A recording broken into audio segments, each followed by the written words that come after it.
Olá, tudo bem? Aula de artes. Hoje nós finalizaremos o bloco do realismo e falaremos rapidamente sobre o impressionismo, porque aqui no Brasil nós tivemos artistas, conforme a aula passada, que não permaneceram puramente no realismo, fizeram uma mescla de impressionismo com realismo. Por isso, eu falarei um pouco hoje sobre a Revolução Impressionista para finalizar esse bloco de estudos.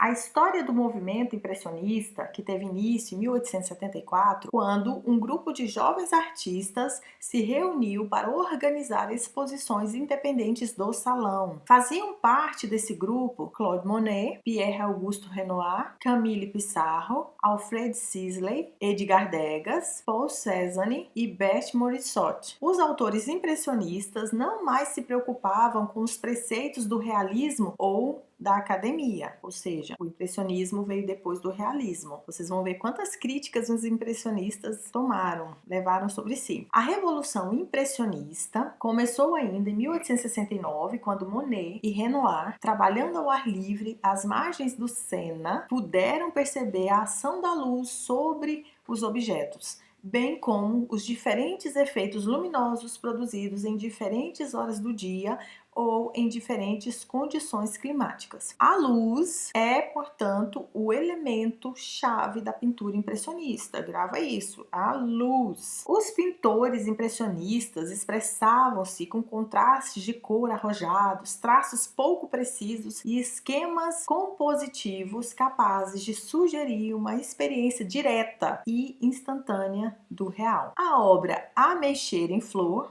de Camille Pissarro, que é óleo sobre tela. Entre as características mais comumente atribuídas ao iluminismo estão as pinceladas evidentes e a mistura de tons realizada diretamente sobre a tela. Era assim, pegava a tinta, colocava na tela e misturava ali mesmo na tela, ao invés de misturar numa outra paleta à parte. Somente quando nos afastamos desses quadros é que podemos visualizar a imagem como um todo.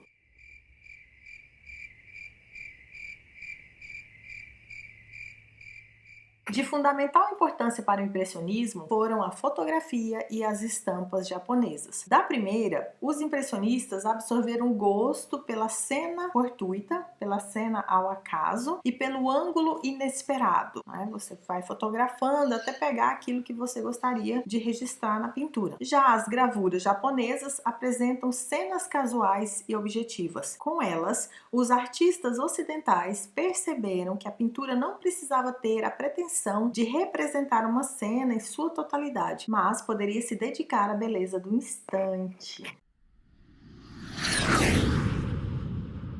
O impressionismo não se limitou à França, não ficou somente na França, mas influenciou artistas nas diversas partes do mundo, motivados pelas novidades estéticas e formais da nova pintura, como os americanos Mary Cassatt e James Whistler. Ao mesmo tempo, é importante destacar que, com os impressionistas, tem início uma prática que seria fundamental para as futuras vanguardas, que é o hábito da reunião dos artistas em grupos e dos debates em torno das novas ideias e práticas artísticas.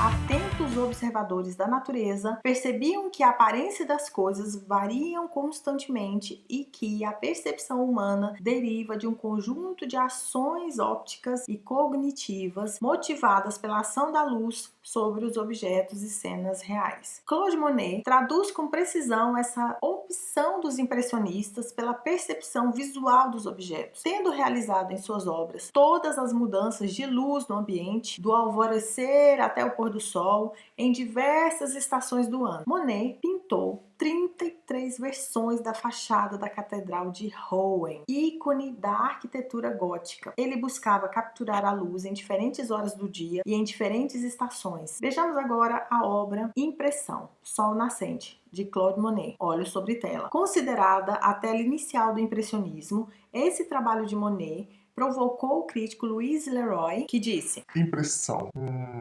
Eu estava certo disso. Só estava dizendo a mim mesmo que, uma vez que estava impressionado, tinha de haver alguma impressão nisso. E que liberdade, que obra à toa!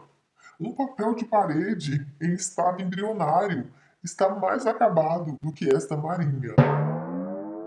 Olha que crítica feroz, hein? Além das paisagens, os pintores impressionistas interessavam-se pelos aspectos mais espontâneos da vida cotidiana. Isso que é legal. Edgar Degas privilegiou cenas de interior com aspectos particulares da vida de seus personagens, com destaque às cenas de dança clássica que o pintor acompanhava de perto para realizar as várias versões das bailarinas. Pierre Auguste Renoir também trouxe as cenas do cotidiano parisiense para sua produção artística, destacando as pinturas de salões, as pinturas de bailes ao ar livre e também a animação das casas noturnas de Paris. A vida urbana também inspirou Camille Pissarro, com temas como a circulação de carros e pessoas pelos bulevares da cidade. E Gustave Caillebotte, autor de impressionantes pinturas nas ruas de Paris, onde os efeitos de luz e cor constroem imagens de extrema precisão.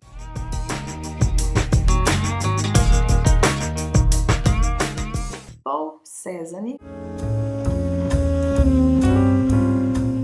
artista da geração dos impressionistas, desenvolveu, porém, diferentes recursos com relação à observação e percepção da realidade. Cézanne admirava em artistas como Poussin a capacidade de elaborar composições belas e harmônicas, nas quais cada motivo se destaca nitidamente e pode ser visualizado como uma unidade sólida. Para alcançar esse resultado, Cézanne acreditava que era preciso abandonar os métodos artificiais lá dos antigos mestres e partir da observação atenta dos objetos, ou seja, olhar, olhar e olhar, em sua realidade ali, onde o objeto estava. Por meio de intensos e continuados estudos, Cézanne chegou a um modo de pintar que poderia ser traduzido como um estilo próprio. Conseguiu não escravizar ao desenho de contornos que limitariam a forma, garantindo, porém, a solidez das suas composições. Na obra A Madame Cézanne, a pintura do artista abandona os paradigmas da arte tradicional, em que se destaca um desequilíbrio intencional, como se pode notar na figura da mulher, ligeiramente inclinada na poltrona. Ao mesmo tempo, a ilusão de profundidade começa a desaparecer e a ênfase do papel das cores torna-se evidente, até mesmo no modelado do rosto e das mãos. Com o passar do tempo, Cézanne descobriu que, para transmitir a ideia de solidez e profundidade em seus quadros, não precisava recorrer ao desenho correto. Lembra? Mas assim eu falei que ele estava ainda muito preso lá nas artes que ele aprendeu na Escola de Belas Artes. E ele também não precisava estar com aquela perspectiva tão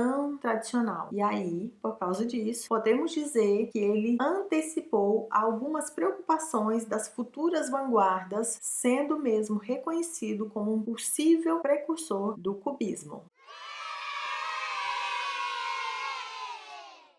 Então essa foi a aula de hoje. Fiquem bem e até mais.